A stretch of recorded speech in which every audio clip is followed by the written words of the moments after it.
Қытайдың мед академиясында 7 жыл сабақ берген бір Апыс деген бір ағабыз бар. Ошондан сұрадық та, денсаулықты шыңдап жүрүүнүн бір жолдорун қысқартып, бүгүнкү терминмен айтканда, дүйнөлүк терминмен айтканда, линдештирип айтып бериңизчи. Линдештирүү деген мындай сыгыштыруу да, мындай оңойлотуп түшүндүрүү. Линдештирип айтып бериңизчи десем, айтат, күнүнө 3 литрден 5 литрге чейин суу ичсе де, жылуу суу. Ысык шорпону жутуп бере албайсыз да. Аздан урттап ичесиз го.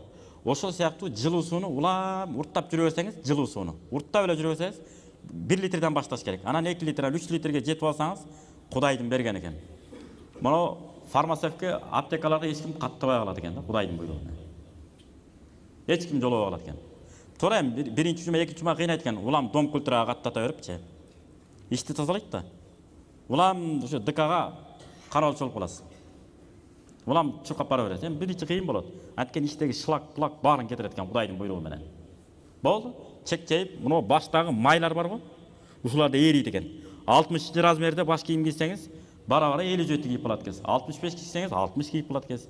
Баштагы майлар эригенден кийин кан тамырлар оңой айланып калат экен дагы. Бүттү.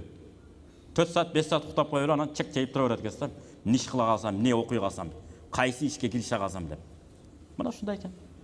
Ошол үчүн Кудай буйрса эми ар бир сабактын аягында бир медициналык сабактан кыскартып кете бергенге аракет кылалы деп атабыз.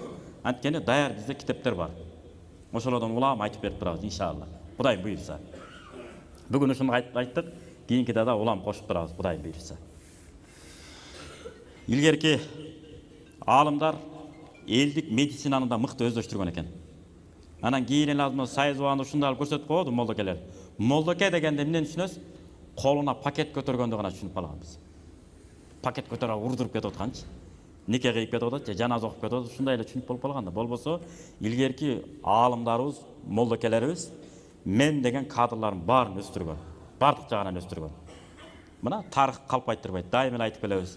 Көлдөн чыккан Жетаке деген молдо болгон.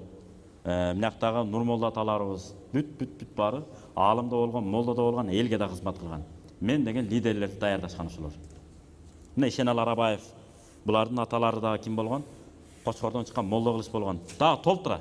Улам баягы тарых сабагына кирип кеткен болбойюн деп атпаймынбы? Толтура улам айтып турабыз эми Кудай буйрса. Тарыхый инсандарыбызды. Анткени Нурмолда атабыз эмне деп айткан? Тарыхыңды таңганың тамырсыз болуп калганың деп. Тарыхый инсандарыбызды